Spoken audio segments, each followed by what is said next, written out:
$20 mean to you? I bet you wouldn't give it to just anyone, especially since we're all hardworking college students, pinching pennies. The U.S. is projected to spend $451.9 billion in 2012 on welfare, according to the U.S. government spending, which is 11% of the entire budget.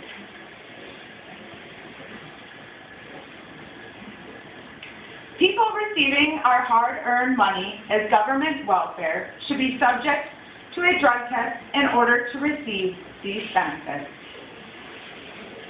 Today I'm going to talk about why drug tests should be enforced, the many states trying to adopt such policies, and the cost.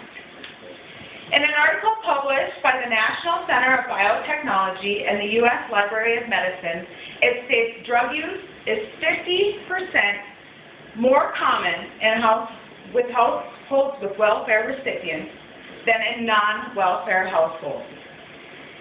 Where is this drug money coming from?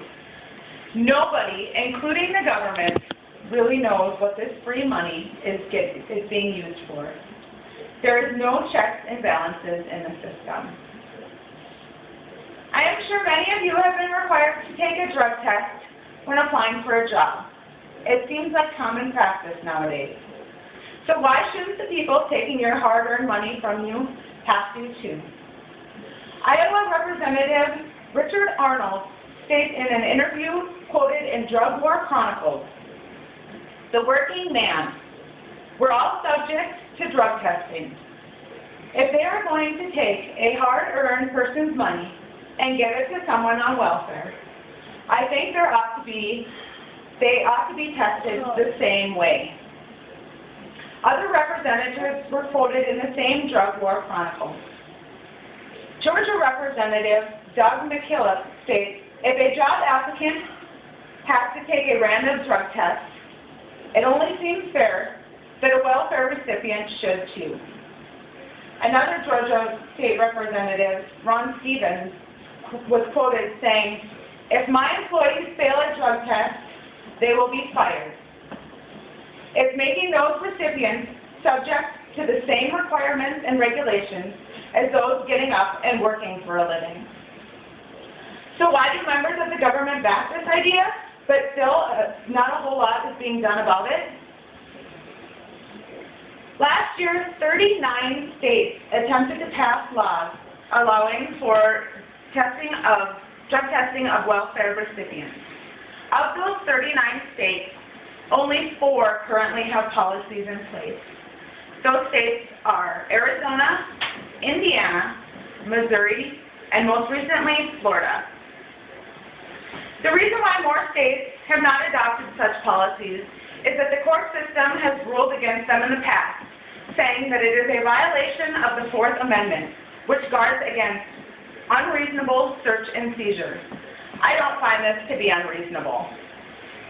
As stated by Arizona Representative Kimberly Yee in USA Today, receiving public benefit is a privilege, not a right. People shouldn't be guaranteed these payouts from the government, and the government needs to step up and do something about the frivolous wasting of taxpayers' money. The cost of a drug test is about $40 per person, a small fee when you think of how much money it could potentially save us in the long run.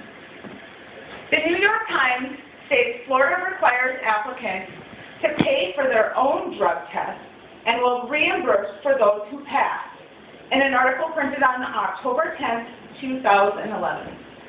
Florida policy also states if someone is to fail their drug test, they are not eligible for government benefits for 1 year.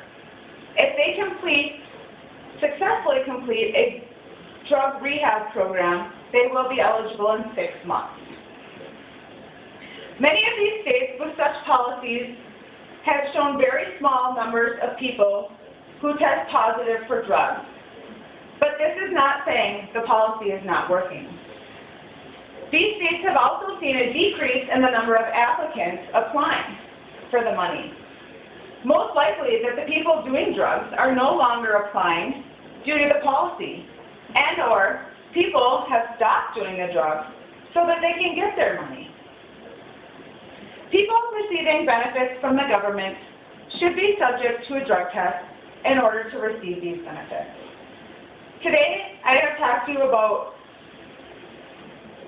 why people receiving welfare need to be tested for drugs, the states adopting such policies, and the low cost associated with this process.